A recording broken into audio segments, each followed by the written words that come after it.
आपका दोस्त शेख जमील। आप देख रहे हैं शब्द की गूंज। शब्द की गूंज में आपका स्वागत है।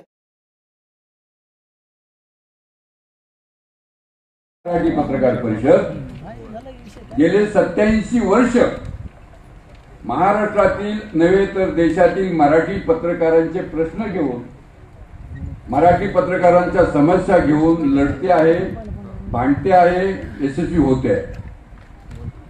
केवळ पत्रकारांच्या हक्काची साठी जी संघटना लढते असं नाही, तर आपल्या सगळ्यांना माहित आहे की स्वातंत्र्य पूर्व काळामध्ये देखील स्वातंत्र्य देशाला मिळावं यासाठी पत्रकार परिषदेचे ते त्या काळचे जे पदाधिकारी होते त्यांचं मोठं योगदान त्याच्यामध्ये राहिलेलं आहे। स्वातंत्र्यानंतर संयुक्त महाराष्ट्राच्या चळवळीमध्ये आचार्य आत्रे आमचे अध्यक्ष होते। आचार्य आत्रेपासून त्या काळातले जे काही मान्यवर संपादक आणि मान्यवर पत्रकार होते, जे परिषदेचं नेतृत्व ज्यांनी केलं, त्यांनी संयुक्त महाराष्ट्राच्या चळवळीमध्ये देखील आंदोलनात्मक भूमिका घेऊन संयुक्त महाराष्ट्र व्हावा यासाठी महाराष्ट्रभर रान पेटवलं होतं। त्यानंतर 1982 ला बिहार प्रेस ऍक्ट जो आला आणि त्या कायद्यानुसार बिहार मधल्या पत्रकारांची मुस्कटदाबी करण्याचा जो प्रयत्न त्या काळच्या सरकारने बिहार सरकारमध्ये केला गेला, त्या विरोधामध्ये देशातलं पहिलं आंदोलन मराठी पत्रकार परिषदेने केलं आणि मीनाक्षी पाटलांचं, रंगाअण्णा वैद्यांचं जे त्यावेळेस मराठी पत्रकार परिषदेचे पदाधिकारी होते त्यांना 80 पत्रकारांना 15 दिवस वर्सुल काय म्हणतात त्याला हर्सुलच्या तुरुंगामध्ये त्यांना ठेवलं गेलं होतं।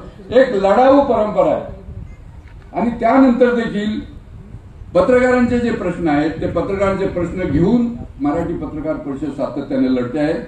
आपल्या सगळ्यांना माहित आहे पत्रकार संरक्षण कायदा महाराष्ट्रामध्ये झालाय, आपण सगळे त्यासाठी लढत होतो। किती वर्ष लांबे साहेब? 12 वर्ष सातत्याने आम्ही लढत होतो। पत्रकारांना कुठलंही कायदेशीर संरक्षण नव्हतं। महाराष्ट्रामध्ये पत्रकारांच्या वरचे जे हल्ले होते त्यांची माझ्याकडे सगळी आकडेवारी आहे, म्हणजे अगदी 2008 पासून आजपर्यंत दरवर्षी महाराष्ट्रामध्ये 80 पत्रकारांवर हल्ले झाले, कधी 70 पत्रकारांवर हल्ले झाले, कधी 75 पत्रकारांवर झाले, म्हणजे सरासरी 3 दिवसाला एका पत्रकारावर हल्ला महाराष्ट्रामध्ये होत होता। ही सगळी परिस्थिती सातत्यानं आम्ही सरकारच्या निदर्शनास आणून देत होतो, त्यासाठी रस्त्यावर उतरत होतो, पत्रकारांचा आवाज बुलंद करण्याचा प्रयत्न करत होतो, परंतु हे सगळं होण्यासाठी 2017 साल उजाडावं लागलं। 2017 ला कायदा केला सरकारने, त्याच्यानंतर तो कायदा होऊन राष्ट्रपतीकडे जाणं, तो गॅजेटमध्ये येणं, त्याला 2-3 वर्ष झाले। 2019 मध्ये महाराष्ट्रामध्ये पत्रकार संरक्षण कायदा लागू झाला। पत्रकार संरक्षण कायदा झाला, दुर्दैवाची गोष्ट अशी आहे की पत्रकार गॅजेटमध्ये तो कायदा आला, राष्ट्रपतीची त्याच्यावर स्वाक्षरी झाल्यानंतर राज्य सरकारनं एक नोटिफिकेशन काढायचं असतं आणि नोटिफिकेशन काढून सांगायचं असतं की अमुक अमुक तारखेपासून हा कायदा राज्यामध्ये लागू होतोय। मित्रांनो, आज 7 वर्ष झाले, सरकारनं अजून त्या संदर्भातलं नोटिफिकेशन काढलं नाही, त्यामुळं कायदा कागदोपत्री दिसतोय, भारताच्या गॅजेटमध्ये तुम्हाला कायदा दिसतोय, परंतु ग्राउंड रियालिटी अशी आहे की प्रत्यक्षात तो कायदा आजही अंमलात आला नाही आणि त्यासाठी आपण आजही लढतो। हा कायदा महाराष्ट्रामध्ये झाला पाहिजे। सरकार 6 जानेवारीला पत्रकार दिन असला की जे जाहिराती छापतंय त्याच्यामध्ये सरकार जाणीवपूर्वक उल्लेख करतंय पत्रकार संरक्षण कायदा देणारं देशातलं पहिलं राज्य।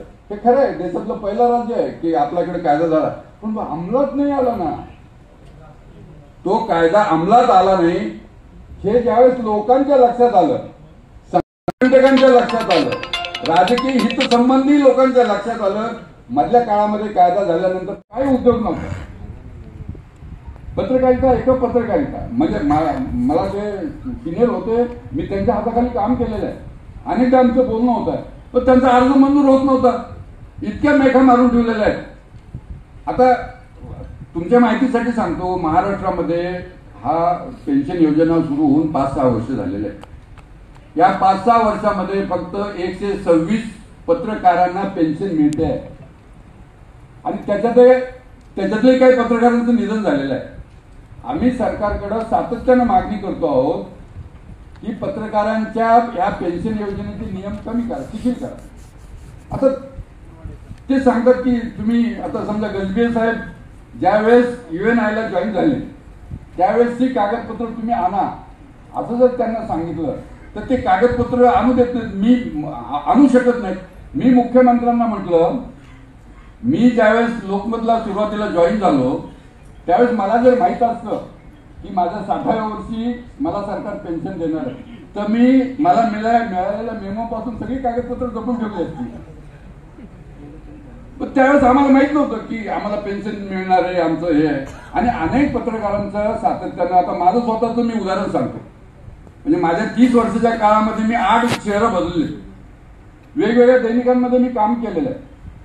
मग औरंगाबादहून नांदेडला जाताना, नांदेडहून अलिबागला जाताना, अलिबागहून पुण्याला येताना आपण जी काही रद्दी घरामध्ये कागदपत्र ठेवतो ते आपण बऱ्याचदा फाडून टाकतो, फेकून देतो. कोण एवढा विचार करतो?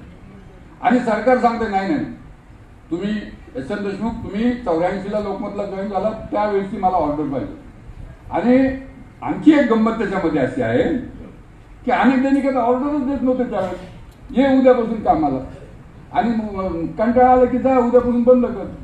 अशी सगळी परिस्थिती त्यावेळेस होती. अजूनही अनेक ठिकाणी आहे. तर ही कागदपत्र आणायची कुठून? आपण बरं बायलान बातम्या दाखवल्या तर ते त्यांना चालत नाही, ते बायलान बातम्या कुणी आणू शकते. तर अशा परिस्थितीमध्ये सातत्यानं आपण गेले अनेक वर्ष भांडतो आहोत. आणि महाराष्ट्रातल्या पत्रकारांची मी तुम्हाला सांगतो, गजबे साहेब, पंढरीनाथ सावंत नावाचे पत्रकार, त्यांना कोण ओळखत नाही. मार्मिकमध्ये त्यांनी अनेक वर्ष काम केलेलं आहे. त्यांना म्हणजे गंमत अशी आहे की